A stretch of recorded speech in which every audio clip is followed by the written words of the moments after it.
no Evangelho de Mateus, capítulo 6. Mateus, capítulo 6, versículos de 16 a 18. Hoje nós vamos falar sobre o jejum bíblico.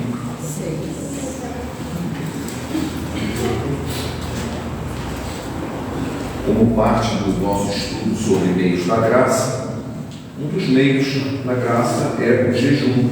É um assunto que normalmente não é muito explorado nas igrejas tradicionais ou igrejas históricas, mas badalado, digamos assim, na igreja pentecostal.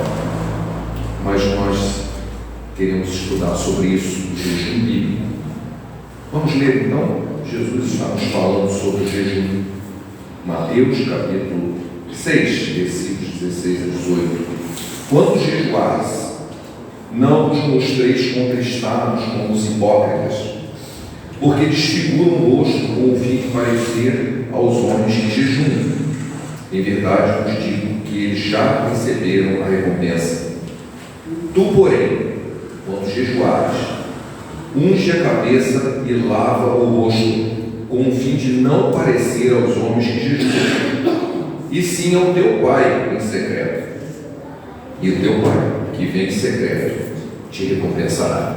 Amém? Pai, obrigado pela leitura da tua palavra, que ela possa falar ao nosso coração e que o Espírito Santo possa encontrar espaço para explicar para nós tua vontade sobre esse assunto.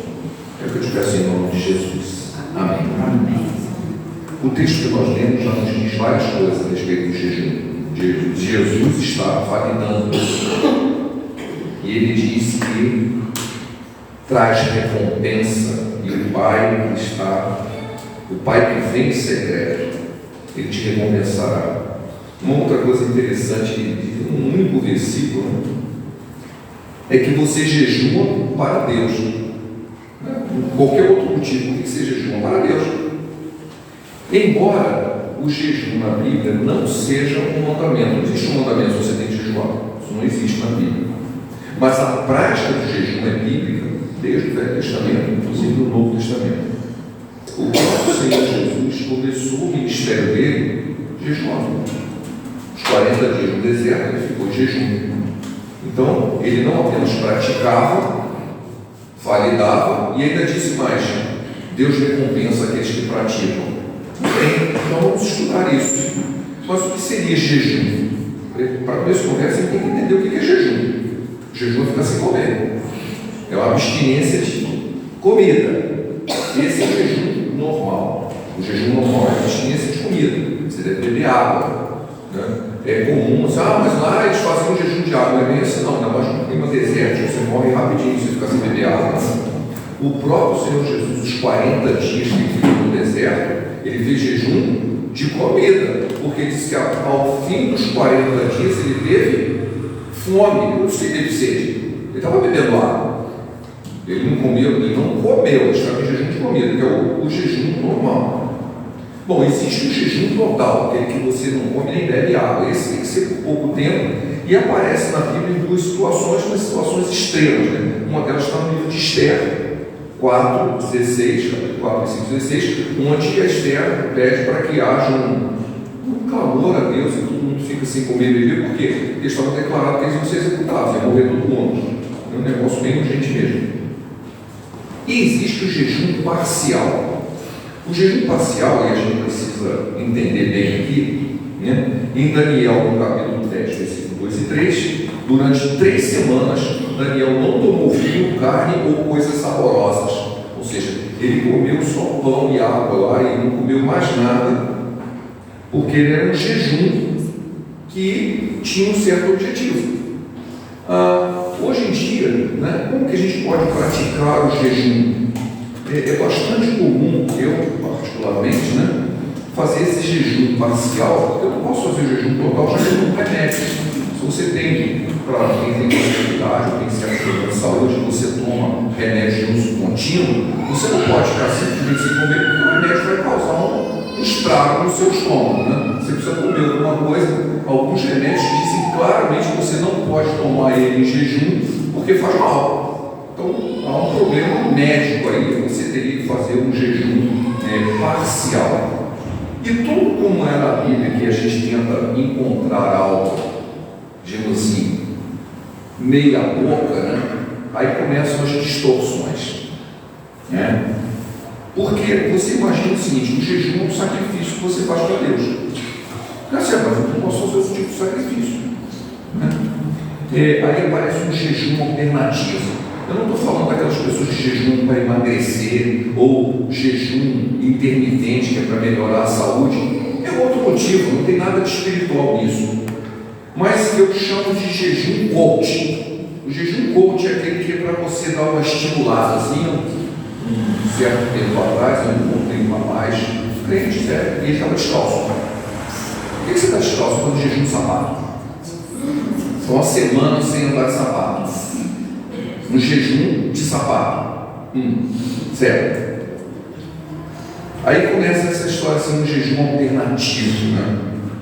Na verdade, esse jejum, por que eu chamo de jejum coach? Né? Porque isso aí é estímulo para você se tornar uma pessoa mais assim, disposta. Na verdade, esse tipo de desafios já é praticado pelos executivos japoneses há mais de 30 anos. Existia um curso sobre isso, do sujeito que tem que fazer um monte de coisa, fazer coisas que ele se sentia vergonhado.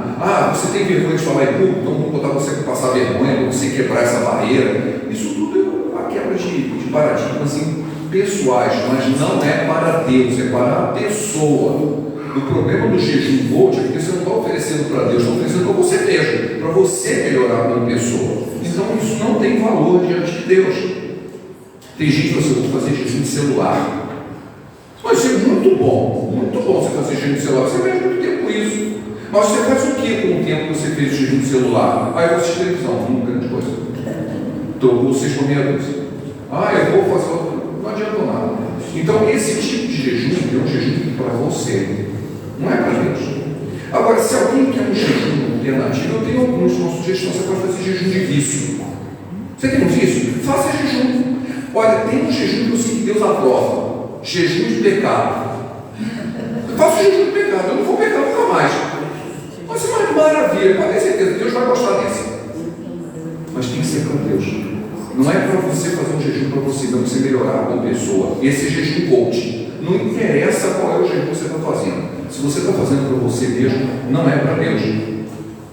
E aí a pergunta é o seguinte: qual o propósito do jejum? Jesus citou no texto que eu acabei de ler que tinha um monte de gente jejuando. Qual o propósito daquelas pessoas? Se exibirem. Eles estavam fazendo isso para todo mundo. Nossa, aquele cara é santo, ele se exibe, ele faz jejum, olha, ele tem jejum. Ele está fazendo para Deus? Não, estava se exibindo. Então, o propósito do jejum é muito importante. Nós temos que fazer para Deus. Tem um jejum muito estranho na Bíblia, que está em Atos, no capítulo 23, 12, que quando amanheceu, os judeus se reuniram sobre a nave e juraram que não haviam de comer nem beber enquanto não matassem Paulo. O cara fez: eu vou fazer um jejum para matar o cara. Que propósito é esse, gente? Eu vou fazer jejum para matar uma pessoa. Um grupo de judeus se propôs a fazer um jejum radical para matar Paulo. Esse jejum é bíblico, é de Deus? Claro que não. Então nós temos que entender o seguinte: qual o propósito do jejum? Por que você está jejuando? É para você ficar magro? É para os outros te verem? É para você querer alguma coisa contra a vontade de Deus? É para você querer ser melhor como pessoa, se autodominar? Não precisa fazer jejum, não precisa dominar. Porque se eu ver o bolo, nossa, eu me acabo. Né? Isso é uma disputa que a gente tem aqui na igreja quase no domingo. Né? As pessoas têm um bolo ali, vai começar a fazer jejum. Isso é para você, não é para Deus. Não é para Deus. Um dos objetivos que a Bíblia apresenta, válidos para o jejum, é o arrependimento. Lá em Jonas diz o seguinte, no capítulo 3, versículo 5: os ninivitas creram em Deus e proclamaram um jejum e vestiram-se de pano de saco e cinza, desde o maior até o menor. Arrependidos. Porque João disse: ó, vocês estão em pecado, Deus vai ajudar vocês. Eles reconheceram, creram em Deus. Não, nós estamos em pecado. Vou fazer um jejum para demonstrar a Deus o meu arrependimento. Estou triste. Se eu estou triste, vou para uma festa. Não faz sentido. Uma das coisas daquele caso famoso da mocinha, que eu prefiro nem citar o nome, que mandou matar os pais, ela estava muito triste que os pais acabaram de morrer. Ela foi para uma festa. Estava muito triste. Foi para uma festa. Não é assim. Quando você está triste, você demonstra esse desejo de alguma vida. Os indivíduos demonstraram fazendo jejum. Eu estou muito triste, estou arrependido, pequei, vou fazer jejum para demonstrar a Deus o meu arrependimento. Samuel também pediu ao povo que fizesse um jejum de arrependimento. Está em 1 Samuel 7, versículo 6. Chegaram-se a Mispa, tiraram água e derramaram perante o Senhor, jejuaram aquele dia e disseram: pecamos contra o Senhor. E Samuel julgou os filhos de Israel a Mispa. Demonstração de pecado, Senhor, eu estou arrependido. Eu vou fazer jejum. Jejum de arrependimento. Jejum de busca de favor de Deus. Jejum de busca de proteção. Mas o interessante, que eu gostaria de gastar mais tempo hoje aqui, é que muitas vezes, principalmente no Novo Testamento, o jejum está ligado à oração. A pessoa não jejuma para ficar olhando no céu. O que você vai fazer enquanto você está jejuando? Orar. Eu vou estar orando. Jesus ficou 40 dias no deserto. Ele ficou fazendo isso, jejuando e orando. Então, o tempo que ele estava em jejum, estava orando. Mas eu vou fazer jejum e vou jogar bola. Então, vou fazer jejum e vou passear. Vou ficar olhando os livros do campo. Jejum e oração, é sempre estamos juntos. Isso faz toda a diferença, porque na oração e jejum você percebe mais a presença de Deus. Como é que eu sei disso? Atos capítulo 2, 13, dos versículos 2 e 3. Servindo ao Senhor e jejuando, disse o Espírito Santo: separai-me agora Barnabé e Saulo para a obra que os tenho chamado. Então, jejuando e orando, impôs sobre ele as mãos e os despediram. Os líderes da igreja, diante de outro livro, estavam em jejum e oração, e eles ouviram a voz de Deus: separa esses dois aí e envia ele para a missão. Eles continuaram jejuando e orando, para confirmar que era a voz de Deus mesmo, e encaminhar os dois. Então se tornaram mais sensíveis. Você fica mais sensível à voz de Deus quando você está orando em jejum. É o que diz a palavra. Daniel, capítulo 9, versículo 3, diz: voltei o rosto ao Senhor Deus, para buscar com oração e súplicas, com jejum, pano de saco e cinza. Ele estava em busca de uma resposta de Deus. O que ele fez? Ficou jejuando e orando para ouvir a voz de Deus. A gente sabe que ele recebeu a resposta.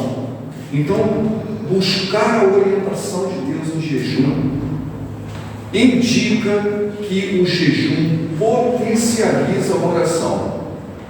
É melhor orar em jejum. Você está mais sensível à voz de Deus.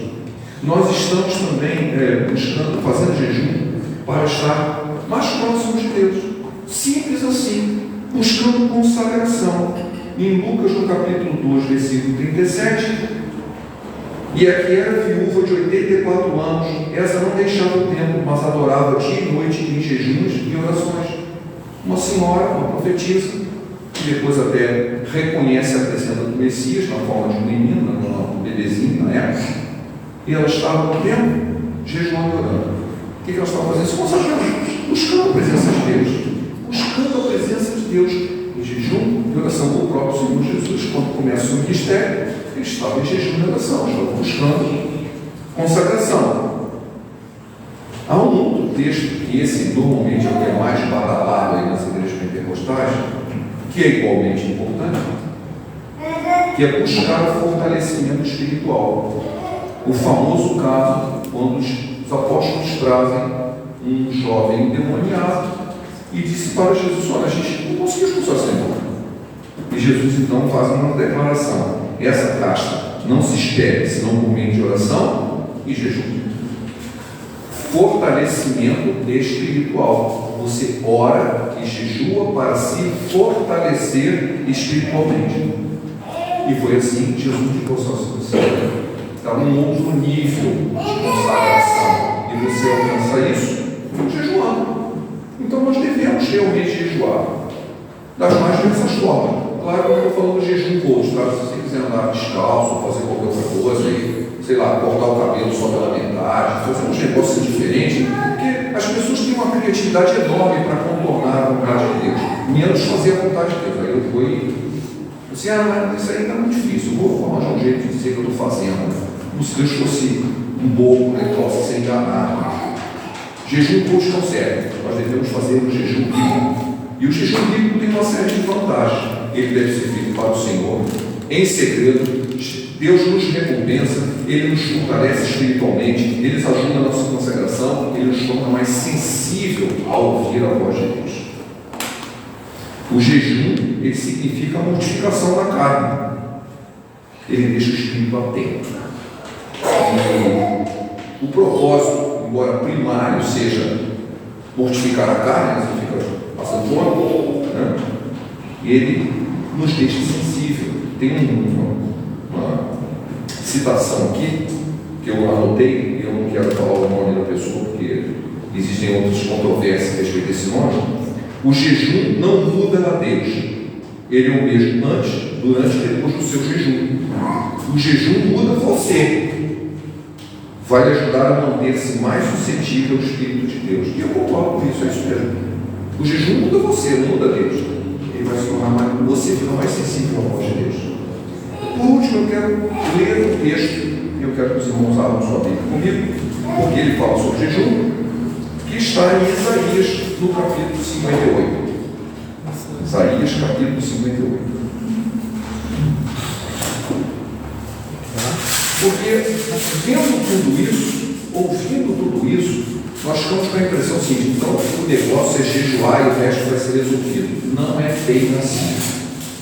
O jejum é parte de um todo. Você não pode simplesmente jejuar e continuar sendo a mesma pessoa que você é, com os mesmos pecados, com os mesmos procedimentos, e eu preciso alcançar o favor de Deus, aí eu vou jejuar e continuo do mesmo jeito. Então a Bíblia diz que não é bem assim. Então vamos ler. Vamos começar com o versículo 1, né?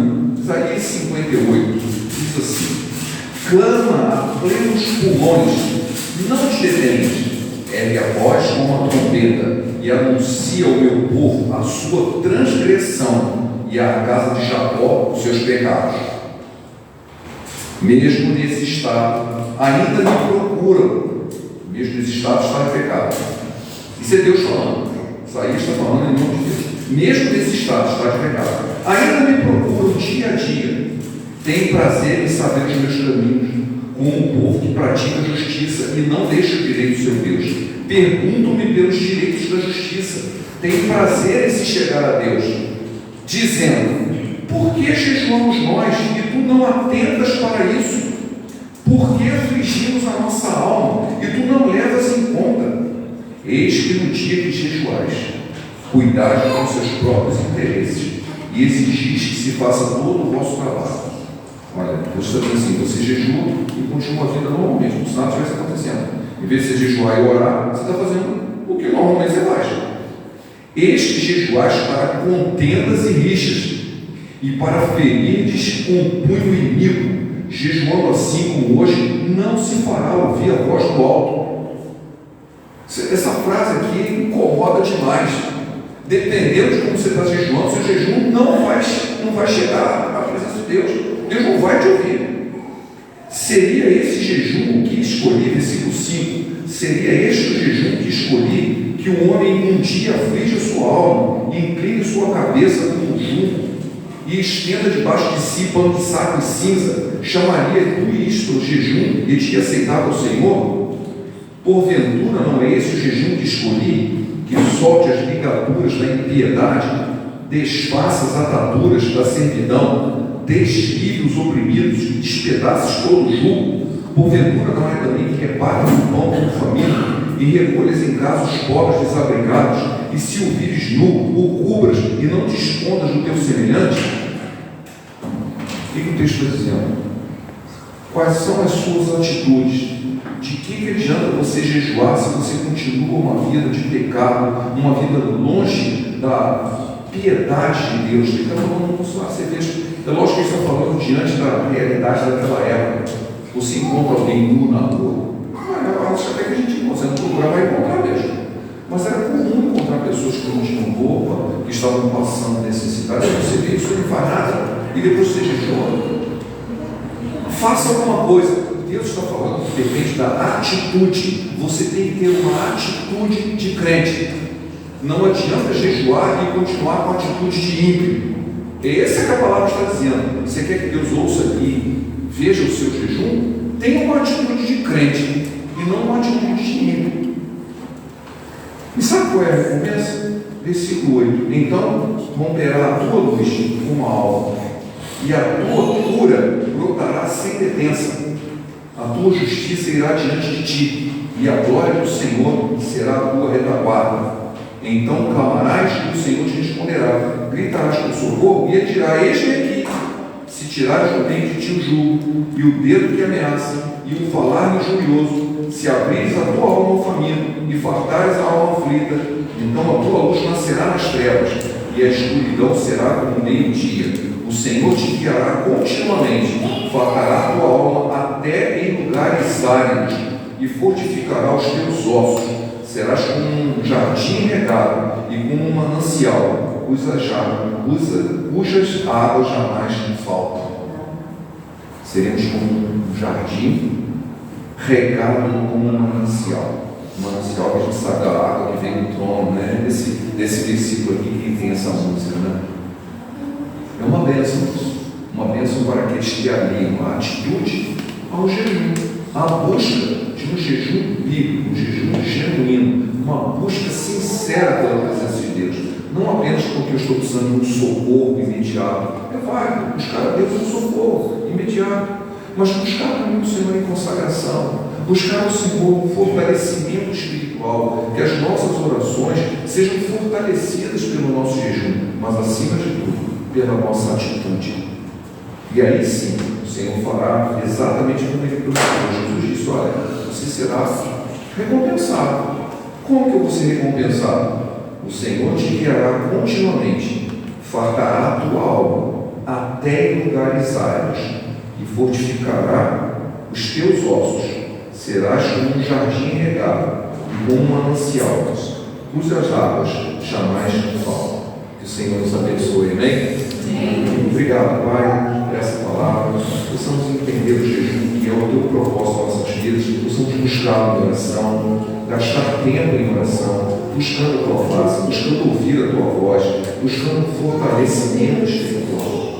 Que o Senhor mesmo possa ser a fonte desse fortalecimento de um jardim, Senhor, regado por ti.